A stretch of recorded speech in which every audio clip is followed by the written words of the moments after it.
Assalamualaikum warahmatullahi wabarakatuh. Halo anak-anak, berjumpa kembali dengan saya Faisal Fibrianto dalam Virito Channel, channelnya video pembelajaran.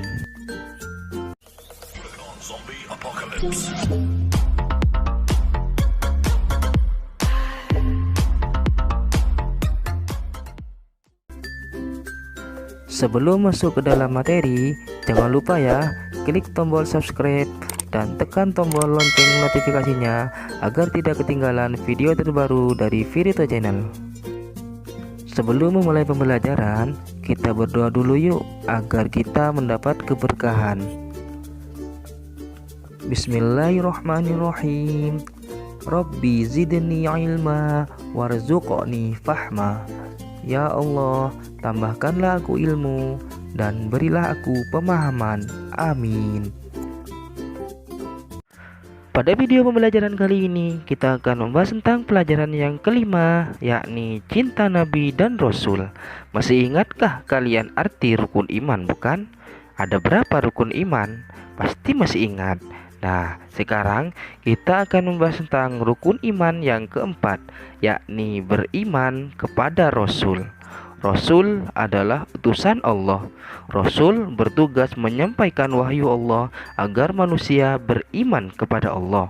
Rasul juga memiliki tugas untuk mengajak manusia untuk mengerjakan perintah Allah dan menjauhi larangannya.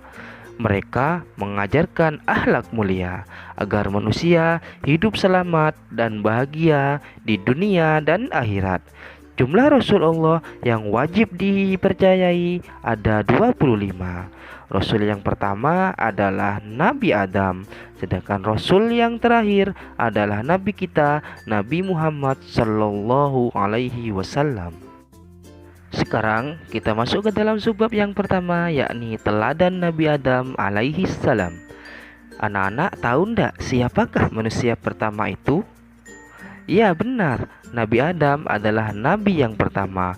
Beliau juga adalah manusia yang pertama yang diciptakan oleh Allah dari tanah liat. Karena itu beliau dijuluki Abul Bashar, yang artinya bapak dari semua manusia. Nabi Adam juga memiliki istri loh anak-anak. Istri Nabi Adam bernama Siti Hawa. Siti Hawa diciptakan dari tulang rusuk Nabi Adam. Nabi Adam dan istrinya sangat taat kepada Allah. Untuk mengenal lebih jauh tentang Nabi Adam alaihissalam, saksikan video berikut ya anak-anak. Selamat menyaksikan. Kisah Nabi Adam alaihissalam. Setelah Allah menciptakan alam raya dan menyempurnakannya, bumi telah menjadi hijau, dipenuhi hutan belantara. Lautan membentang, danau-danau dan sungai-sungai yang panjang, hewan-hewan pun telah berkembang biak di dalamnya. Sementara itu di surga, Allah mengumpulkan para malaikat dan berfirman, "Sesungguhnya aku hendak menjadikan khalifah di muka bumi." Para malaikat bertanya, "Apakah engkau hendak menjadikan orang yang merusak dan menumpahkan darah di sana, sedangkan kami bertasbih memujimu dan mensucikan namamu?" Allah berfirman, "Aku mengetahui apa yang tidak kamu ketahui." Kemudian Allah menciptakan manusia yang hendak dijadikan khalifah itu adalah dari tanah liat kering.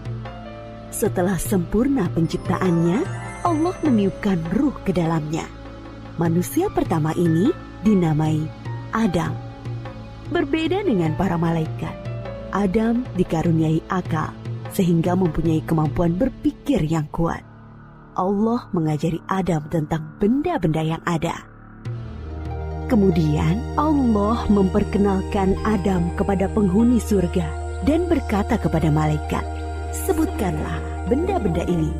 Para malaikat tidak bisa menyebutkan benda-benda itu.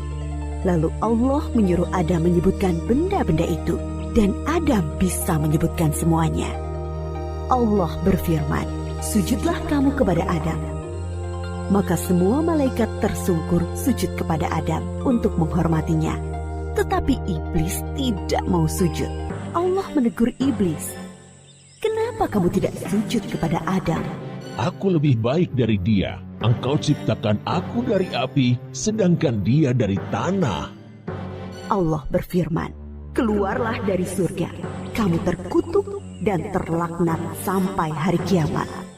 Iblis lalu berkata, Ya Robbi, berilah saya umur panjang sampai hari kiamat, dan aku akan menggoda dan menyesatkan semua manusia, kecuali hamba-hambamu yang ikhlas di antara mereka.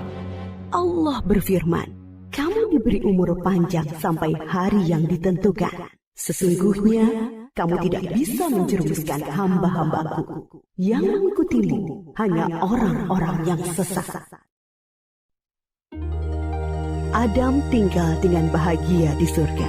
Kemudian Allah menciptakan Hawa, wanita pertama dari tulang rusuk Adam. Semakin bahagia, Adam dan Hawa tinggal di surga. Semua serba ada dan indah luar biasa. Makanan lezat berlimpah, baju beraneka dan indah, istana megah, sangat nyaman untuk tempat tinggal. Mereka bebas berjalan-jalan ke seluruh penjuru surga yang teramat luas dan indah. Allah hanya melarang mereka berdua mendekati sebatang pohon. Adam dan Hawa patuh terhadap larangan itu. Mereka tidak pernah mendekati pohon terlarang itu. Iblis yang mendengarkan larangan itu langsung menyusun rencana. Dia berusaha sekuat tenaga dan menggerakkan segenap pikiran untuk menjerumuskan Adam dan Hawa agar melanggar larangan Allah. Allah yang Maha Tahu memperingatkan Adam dan Hawa. Hai Adam, setan itu adalah musuhmu dan juga musuh istrimu. Berhati-hatilah, jangan sampai dia mencelakakan kalian dan mengeluarkan kalian dari surga. Iblis selalu mencari kesempatan untuk menggoda Adam dan Hawa dengan berbagai cara, halus maupun terang-terangan. Dia berusaha agar mereka berdua melanggar larangan Allah, mendekati pohon terlarang. Iblis berkali-kali membujuk mereka dengan bersumpah bahwa dia hanya menginginkan kebaikan dengan kebahagiaan Adam dan Hawa. Iblis berkata, Pohon kuldi adalah pohon kekekalan. Jika engkau memakan buahnya, maka akan kekal seperti para malaikat di surga. Dia juga berkata, akan menunjukkan kepada mereka kerajaan yang kekal. Begitu gigihnya iblis membisikkan rayuan-rayuannya. Akhirnya Adam dan Hawa tergoda untuk memakan buah dari pohon terlarang itu. Begitu mereka mencicipi buah itu, hilanglah baju indah yang mereka kenakan. Mereka sangat malu dan seketika takut kepada Allah. Mereka menutupi tubuh mereka dengan daun-daun surga. Allah menegur mereka, bukankah sudah kularang kalian mendekati pohon itu? Dan bukankah sudah kuperingatkan kalian, setan adalah musuh kalian? Adam dan Hawa sangat menyesal dan ingin agar Allah memaafkan mereka dan memberi rahmat kepada mereka lagi. Kemudian Allah mengajari mereka doa untuk memohon ampunan. Rabbana zalamna anfusana wa illam taghfir lana wa tarhamna lanakunanna minal khasirin. Ya Allah, kami telah menganiaya diri kami sendiri, dan jika Engkau tidak mengampuni kami dan merahmati kami, pastilah kami menjadi orang-orang yang rugi. Kemudian Allah menerima taubat Adam yang sungguh-sungguh dengan memberi ampunan, tetapi tetaplah keputusannya. Turunlah kamu semuanya ke bumi, sebagian kalian akan saling bermusuhan. Di bumilah tempat tinggal kalian. Maka turunlah Adam dan Hawa ke bumi meninggalkan segala kesenangan dan keindahan surga. Mulai saat itu, mereka mulai mengupayakan makanan, pakaian, dan rumah dengan tangan mereka sendiri. Ketika Adam dan Hawa diturunkan ke bumi, mereka ditempatkan terpisah. Setelah bertahun-tahun saling mencari, akhirnya mereka bertemu di Padang Arafah, di Jabal Rahmah. Mereka berdua bekerja keras dengan tenaga dan pikiran untuk membangun kehidupan di bumi dan terus tekun beribadah kepada Allah Subhanahu wa Ta'ala. Memang di bumilah penugasan Adam sebagai khalifah. Adam dan Hawa dikaruniai 20 pasang anak kembar, masing-masing pria dan wanita. Sejak saat itu, manusia terus berkembang di bumi dengan mengemban tugas sebagai khalifah atau pengatur alam raya. Kisah Nabi Adam ini mengingatkan kita bahwa iblis dan setan-setan pengikutnya akan terus gigih berusaha agar sebanyak-banyaknya manusia menjadi sesat dan masuk neraka bersama mereka kelak.